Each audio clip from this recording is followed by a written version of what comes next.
কেমন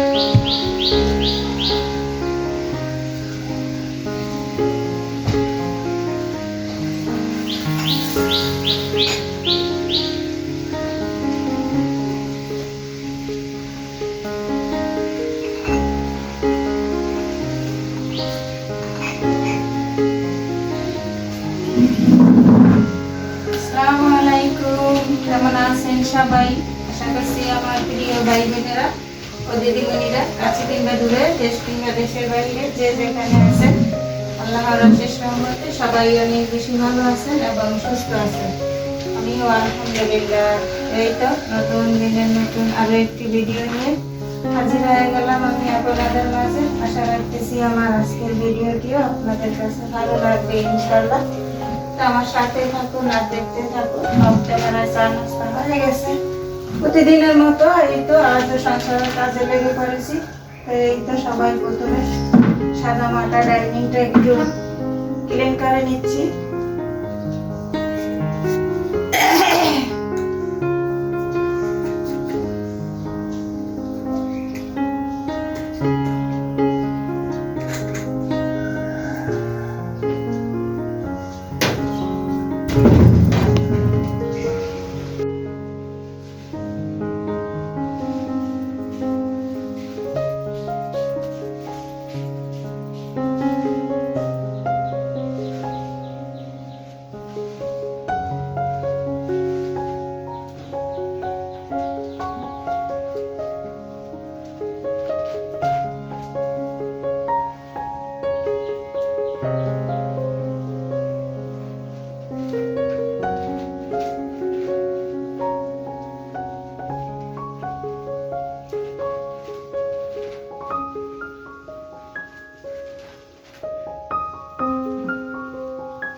এই তো সাদামাটা ডাইনিংটা একটু গুছিয়ে নিলাম। আমি মানুষও সাদামাটা, আমার সব কিছুই সাদামাটা।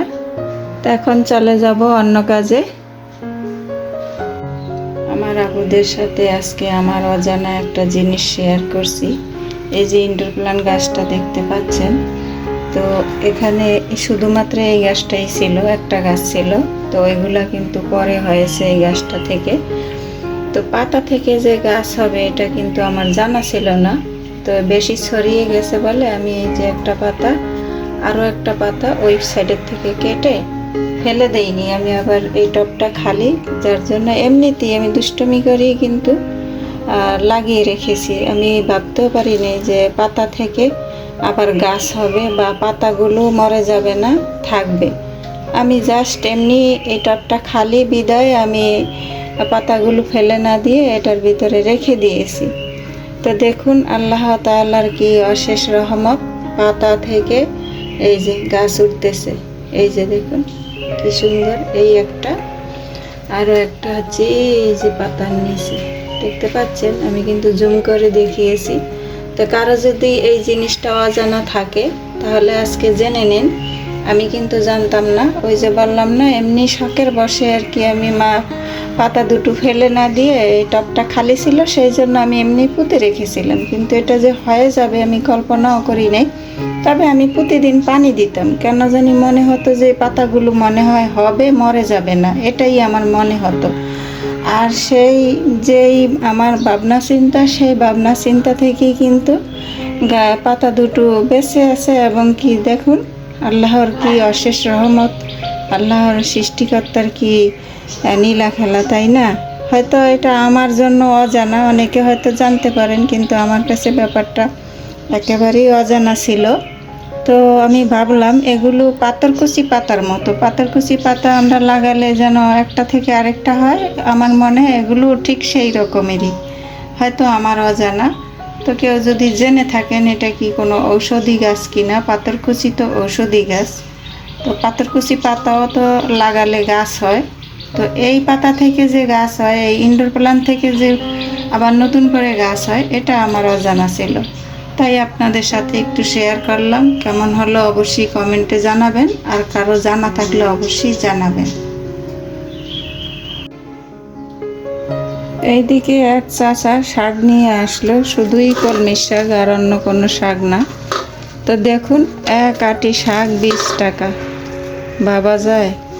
তবে শাকগুলো খুব ফ্রেশ, আর এগুলো হচ্ছে এই যে ডোবার ভিতরে হয় যে সেই শাকগুলো। এই শাকগুলো খেতে কিন্তু খুব মজা। আর যেগুলা ওই যে হাইব্রিডের হয় না, একেবারে পাতা ডগা মোটা মোটা বড় বড় পাতা, সেগুলো কিন্তু অতটা মজা লাগে না। তবে এই শাকটা সার ছাড়া, আল্লাহর হুকুম মতো এমনিতেই হয় যে ডোবার মধ্যে, জিলের মধ্যে, বিলের মধ্যে। এগুলো হচ্ছে সেই শাক।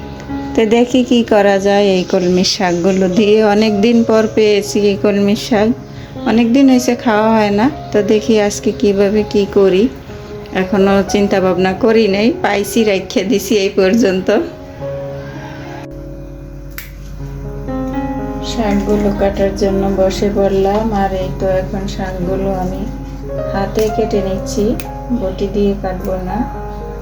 তো কিছু কিছু রান্নার ক্ষেত্রে শাক সবজি না সরি শাক হাতের সাহায্যে কেটে নিলে বা কুটে নিলে, যেটাই বলেন, তো ভালো লাগে দেখতে, আর মানে একটা সৌন্দর্য আর কি।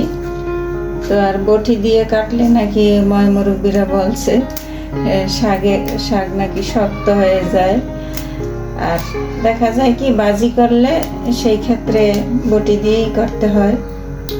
তো আর যদি রান্নার ক্ষেত্রে হয় তাহলে চেষ্টা করি হাত দিয়ে সুন্দর মতো সাইজ করে কেটে নেওয়ার জন্য। তো জানি না আমার প্রিয় আপু ভাইয়ারা, দিদিমণিরা এ পর্যন্ত আমার সাথে কে কে আছেন, ভিডিও দেখছেন কিন্তু একটা লাইক দিতে ভুলে গেছেন। তো প্লিজ ভিডিও দেখার শুরুতে একটা লাইক দিয়ে পুরো ভিডিওটা দেখে নেবেন। সবাই সবাইকে সাপোর্ট করবেন, সবাই সবার পাশে থাকবেন, তাহলে আমরা সবাই এগিয়ে যাব ইনশাল্লাহ, কেউই পিছিয়ে থাকবো না। তো এই কথাটা আমি প্রতিদিনই বলি, কেউ আবার মনে মনে রাগ করবেন না, আর রাগ করলেও করার কিছু নেই, কারণ এটা বলা একান্ত দায়িত্ব বা কর্তব্য, যেটাই বোঝেন সেটাই ধরে নেবেন। কারণ আজকাল চেয়েও কিছু পাওয়া যায় না, আর না চাইলে তো আরও পাবো না। সেই জন্য প্রতিদিন একটু স্মরণ করিয়ে দেই। দেখা যায় কি ভিডিও দেখা হয় কিন্তু লাইকের কথা মনে থাকে না, তো এরকমটা হয়। তো সেই জায়গা থেকে আর কি প্রতিদিন এই কথাটা স্মরণ করি,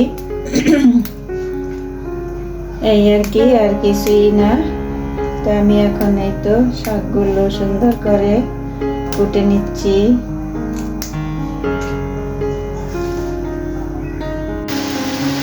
অফ ক্যামেরায় শাকগুলো কেটে নিয়ে এই তো ক্লিন করে রান্নাও বসিয়ে দিয়েছি অফ ক্যামেরায়।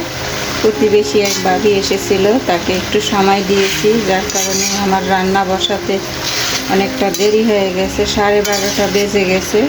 আমার কিন্তু একটার মধ্যে রান্না শেষ হয়ে যায়, আজকে 12:30 বেজে গেছে, সবে মাত্র রান্না বসিয়েছি। তো একজন আসলে একটু সময় দিতে হয়, তাই না? সেই জন্যই তো তাড়াহুড়া করে অফ ক্যামেরায় বসিয়ে দিলাম। তো শাকের ডাঁটাগুলো আমি রোপণ করার জন্য রেখে দিয়েছি, ডাঁটা বেশি নেই, অল্প একটু ডাঁটা নিয়েছি, আগা থেকে নরম নরম যতটুকু ছিল। তো ইচ্ছে করলে আরও নেওয়া যেত, আমি ইচ্ছে করেই নেই, সেগুলো আমি লাগাবো আর কি টবে, সেই জন্য। তো আজকে শাকের ঝোল খাবো, কলমির শাকের ঝোল খাবো, সেই জন্য আর কি এই অল্প করে শাক রান্না করছি। আর এই যে অফ ক্যামেরায় এই যে সাগরের না জানো নদীর টাটকিনা মাছ বলে, এই মাছগুলো একদম ইলিশের মতো, একদম ইলিশ মাছ রান্না করলে যেরকম স্বাদ, এই মাছগুলো ঠিক সেই রকম স্বাদ। তো যারা খেয়েছেন তারা তো জানেন। আমার কাছে খুব ভালো লাগে, যদিও একটু কাটা বেশি, কিন্তু বাজলে কাটাগুলা খাওয়া যায়, সমস্যা নেই। তবে আমার মেয়েটা না খেতে পারে না, এই হচ্ছে সমস্যা। আর নিপা বেড়াইতে গেছে, তো আমরা মা মেয়ে দুইজনই খাবো দুপুরে। আর দুই বাপ বেটা তো অফিসে আছে, তারা আজকে আসবে না, সেই জন্যই অল্প করে শাক দিয়েছি। তাছাড়াও শাক অল্প করে দিলেই আমার কাছে ভালো লাগে। তো যেহেতু এটা ঝোল করবো ওই মাছ দিয়ে, পাশের চুলায় আরেকটা রান্না বসিয়ে দিয়েছি। তো এখানে বেশি করে পেঁয়াজ আর রসুন কাঁচামরিচ ভেজে নিতেছি তেলের মধ্যে, কয়েকটা মাছ ভুনা করব সেই জন্য।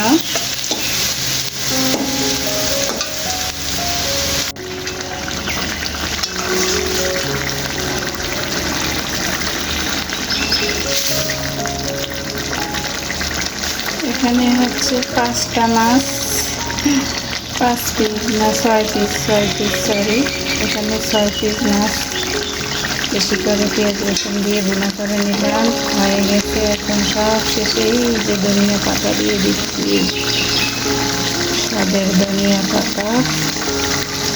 আর ওইদিকে শাকের ঝোলটাও হয়ে গেছে। শাকের ঝোল করেছি 4টা মাছ দিয়ে।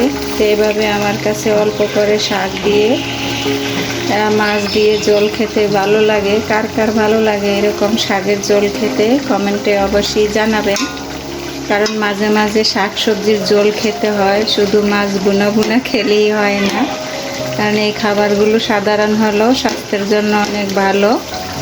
তো আমার রান্না বান্নাও শেষ, আর ওইদিকে এই তো আজান পড়ে গেছে। মাশাআল্লাহ, রান্নাগুলো যেহেতু একেবারে শর্টকাট ছিল, তো সেই জন্য আধা ঘন্টার মধ্যেই কমপ্লিট হয়ে গেছে। ওদিকে কারেন্টের চুলায় ভাতও হয়ে গেছে। তবে ডালটা আজকে আর রান্না করা হলো না এই মুহূর্তে, ইনশাল্লাহ রাত্রে সেটা রান্না করে নেব। আর আমার ভিডিওটি আজ এ পর্যন্তই, দেখা হবে অন্য কোনো ভিডিওতে। সেই পর্যন্ত সবাই ভালো থাকবেন, সুস্থ থাকবেন, নিরাপদে থাকবেন। সবাই সবার জন্য দোয়া করবেন। আল্লাহ হাফেজ। আসসালামু আলাইকুম রাহমাতুল্লাহি ওয়া বারাকাতুহু।